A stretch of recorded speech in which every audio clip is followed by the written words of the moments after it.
came on Aliyah, that's how we say it in Hebrew, you know, we came to move to Israel in 1979.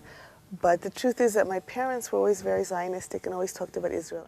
For 2,000 years, you know, we haven't had a state. The Jewish people has been wandering all over the world with all kind of problems and all kind of persecution. And here it's kind of like God came and gave us this opportunity after so many years to rule ourselves again and to have this opportunity.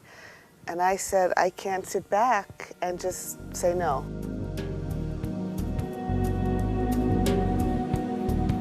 My husband and myself we went on a vacation. I had just given birth. My 19-year-old daughter now was a few months old.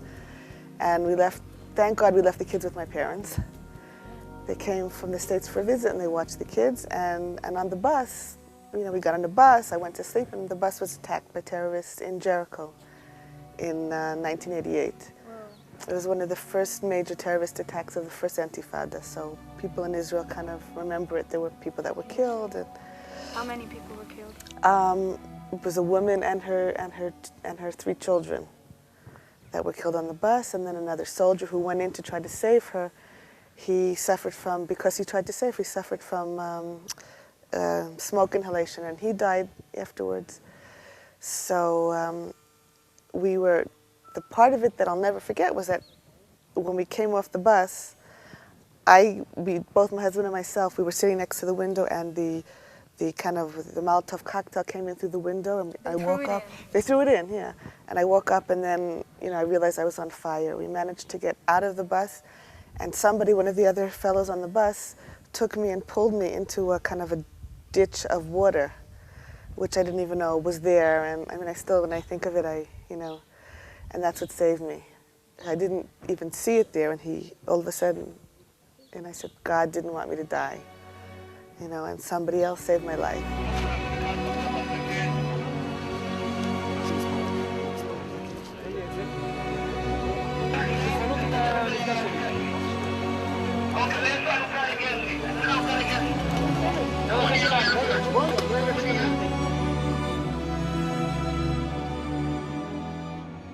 And my husband, we were separated. We were, I guess, you know, each of us in our own problem. He was trying to roll himself to put out the fire. He was on fire too, we were both on fire. And also a fellow from the bus jumped on top of him and rolled him and put out the fire, which is a very scary thing to do, you know, because the fellow who did it could have caught fire too. You know what I mean? It was 2 very brave young men. And then we waited there for the police to come, and the ambulances to take us away. Now afterwards they told us, you know, that it was like 15 minutes until the ambulances came, okay? At the time it seemed like hours to me, because we were in terrible pain and we were lying there here. But that was where I went through this kind of moment of truth.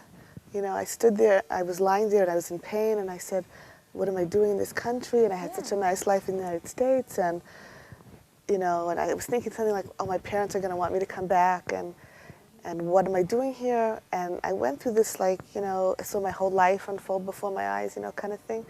And then I said to myself, and I said, I want to be here. This isn't going to scare me. You know, this is where I want to live, and nothing is going to